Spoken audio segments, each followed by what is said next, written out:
Welcome to the Learning Lounge. This is part 2 of synonyms. તો ચલો સૌપ્રથમ start કરીએ. સૌથી પહેલા છે ડિસ્ટિંગ્વિશ.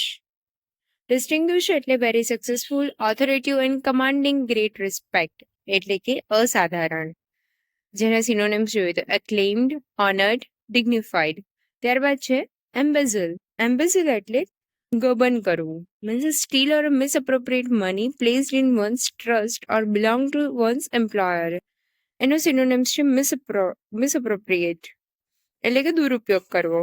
ત્યારબાદ છે ફેઇન એટલે ખાલી ખોટો દેખાવ કરવો, pretend to be affected by, એનો સિનોનિમ્સ પ્રિટેન્ડ જ થશે. ત્યારબાદ છે ફોર્ટિટ્યુડ. ફોર્ટિટ્યુડ એટલે સાહસ, courage in a pain or a diversity, જેનો સિનોનિમ્સ છે બ્રેવરી, ગ્રીડ. ફોર્ટિટ્યુડ એટલે સાહસ થશે. ત્યારબાદ નેક્સ્ટ આપણે જોઈએ નેક્સ્ટ છે ફ્રેન્ટિક. ફ્રેન્ટિક એટલે wide or ફ્રોટ with fear, anxiety or other emotions એટલે ઉત્તેજિત, જેનો સિનોનિમ્સ થશે વાયોલેન્ટ, એજિટેટ એટલે કે હિંસક. ત્યારબાદ છે ફરી. ફ્યુરી એટલે વાઇલ્ડ ઓર વાયોલેન્ટ એંગર એટલે કે એકદમ ગુસ્સો હોય, ક્રોધ, તે. એનો સિનોનિમ્સ બી છે એંગર એન્ડ રેજ. ત્યારબાદ છે હુડવિંગ એટલે કે ડિસિસિવ ઓર ટ્રિક સમવન એટલે કે આંખમાં ધૂળ ઝોકના, એવું કહી શકીએ આપણે, એનો મિનિંગ થાય. એના સિનોનિમ્સ છે ડિસિસિવ, ચીટ, ડિફ્રોડ એટલે કે ધોકો દેવો. ત્યારબાદ છે ઇમિટેટ. ઇમિટેટ એટલે take or follow as a model, means કે નકલ કરવી. તો એના સિનોનિમ્સ છે કોપી, એપ. એપી એપ એટલે થશે અનુકરણ કરવું. ત્યારબાદ છે મિમિક. સો નેક્સ્ટ છે ઇમ્પેટસ. ઇમ્પેટસ એટલે થશે પ્રેરણા, the force or energy with which a body moves.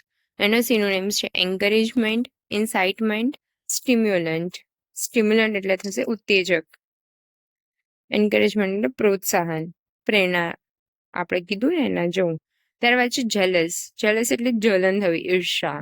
Feeling or showing envy of someone or their achievement and advantage. એનો સિનોનિમ્સ છે એનવીડ ઓર એનવિયસ. ત્યારબાદ છે લ્યુરિડ. લ્યુરિડ એટલે ભડકેલું હોય ને એવું, અનપ્લીઝન્ટલી વિવિડ, ટેરેબલ ઓર ડિસ્ટોર્ટેડ. એના સિનોનિમ્સ થશે ઓવરબ્રાઇટ, શોકિંગ એટલે અતિશય ચમકેલું, ભડકીલા, ચમકેલું થાય લ્યુરિડ એટલે. ત્યારબાદ છે લક્ઝરિયન્ટ. લક્ઝરિયન્ટ એટલે રીચ અને પ્રોફ્યુઝ ઇન ગ્રોથ, પ્રચુર, એકદમ કહેવાય ને ફેલાયેલું, હરુભરું, એના જેવું. એના સિનોનિમ્સ છે abundant, lush, flourishing. After that it is obligations, a course of action in which a person legally bound, duty of commitment. એનું મતલબ છે દાયિત્વ. એના સિનોનિમ્સ જોઈએ તો કમિટમેન્ટ, ડ્યુટી, મોરલ બાઇન્ડિંગ કહી શકીએ એટલે કે નૈતિક બંધન. ત્યારબાદ છે ઓનસ. ઓનસ એટલે use to refer two something that is one study એટલે કે જિમ્મેદારી જે હોય ને એ, રિસ્પોન્સિબિલિટી, બર્ડન. ત્યારબાદ છે પેસ્ટર. પેસ્ટર એટલે trouble or annoy with frequent request or interruption એટલે કોઈને સતાવવું, કોઈને હેરાન કરવું. એના સિનોનિમ્સ થશે એનોય અથવા તો બોધર. ત્યારબાદ છે રિલાયબલ. રિલાયબલ એટલે વિશ્વસનીય, કે consistently good in quality or a performance which is able to be trusted. એના સિનોનિમ્સ ટ્રસ્ટેડ, ડિપેન્ડેબલ, સ્ટેબલ. ત્યારબાદ છે સેન્ક્શન. સેન્ક્શન એટલે ફોર્મલ પરમિશન ઓર અપ્રુવલ. તો એના સિનોનિમ્સ જોઈએ અપ્રુવલ, પરમિટ, પરમિશન્સ એક્સેટ્રા.